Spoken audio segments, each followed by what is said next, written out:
Setiap kita pasti punya keinginan. Ada yang pengen punya mobil listrik baru mungkin, atau yang pengen popularitas, pengen terkenal, pengen followers banyak. Gak salah sih punya keinginan, tapi hati-hati kamu takutnya terjebak di keinginanmu. Karena sejatinya kunci sukses seseorang itu memang dari keinginan dan kemauan yang kuat. Tapi kita harus hati-hati, jangan sampai keinginan atau kemauan kita itu ngerusak happiness level kita di saat ini. Nah, mau tahu caranya gimana? Oleh sebab itu, kita perlu menata ruang batin kita dalam konteks keinginan. Lalu, kapan sih kita dikatakan terjebak sama keinginan kita? Yang pertama adalah ada di kondisi ketika kita sibuk sama yang belum ada dan lupa bersyukur sama yang sudah ada. Dan yang kedua adalah di mana kondisi kita mikirin hasil dan kita lupa menikmati proses. Padahal sebenarnya kehidupan kita baik-baik aja. Ada konon orang yang bilang ya, hidup kita tuh sebenarnya baik-baik aja, not until we see others people life. Di situ tuh jebakan keinginannya. Di dalam penelitian ada yang namanya istilah hedonic treadmill. Ini adalah kondisi di mana manusia nih gak ada puasnya. Contohnya aja ya, kayak ketika kita gak punya mobil nih, kita berdoa, kita berusaha keras pengen punya mobil ya. Terus kita sampai bilang gak apa-apa deh mobilnya Brio aja.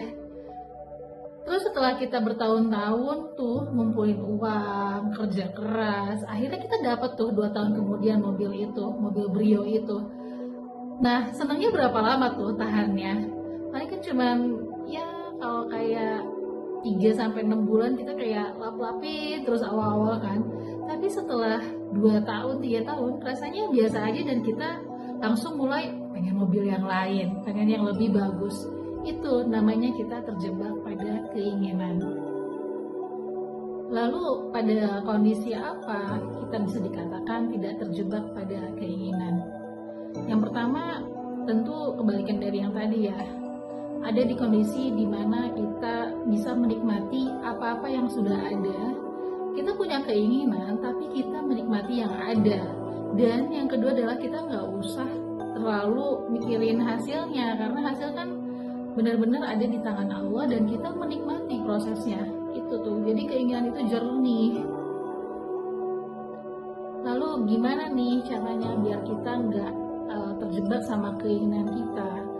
Kadang-kadang saya juga masih sih suka terjebak dengan keinginan ini, terjebak dengan kayak mikirin hasil, tidak menikmati proses, karena kan manusia ya selalu lah on and off, kadang di atas, kadang di bawah.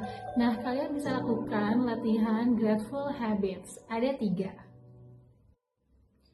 Yang pertama, dawamkan gratitude prayer. Bisa doa-doa yang kalian hafal sebagaimana ada di surat An-Naml ayat 19.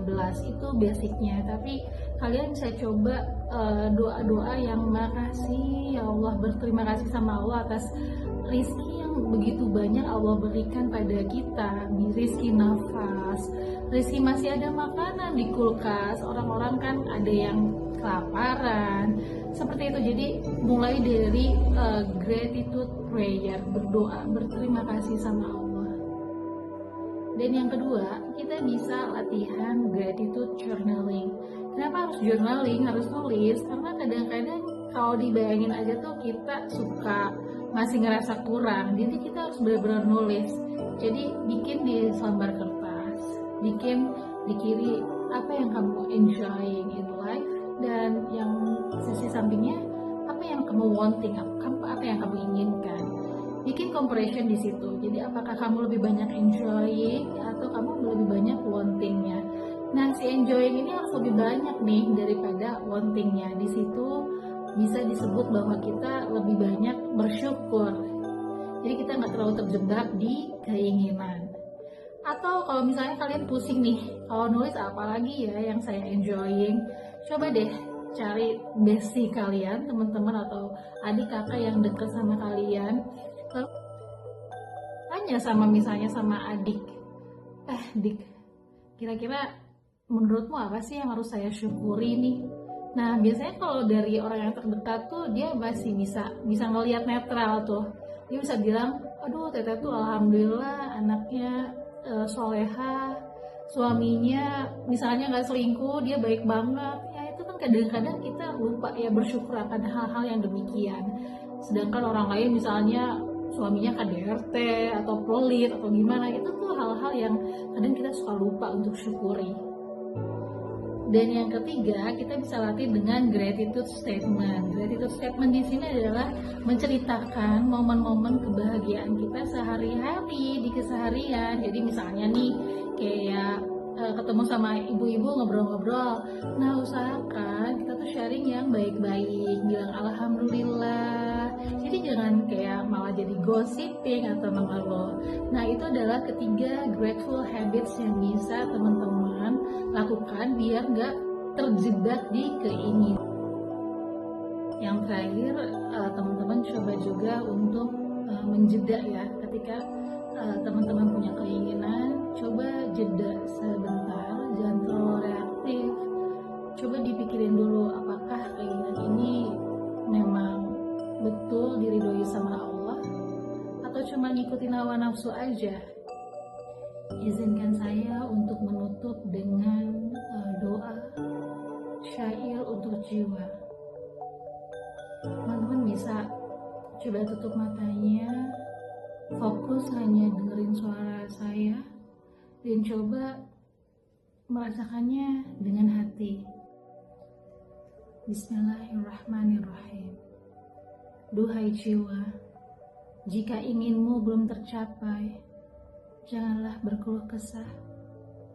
Tidakkah kau sadar karunia Tuhanmu melimpah ruah? Duhai jiwa, jika harapanmu belum terpenuhi juga, maka mungkin dalam keterlambatan itu justru terletak segala yang engkau dambakan. Duhai jiwa, sadarkah betapa Allah sangat mencintaimu? Sungguh dialah yang maha besar dan tak mungkin keliru.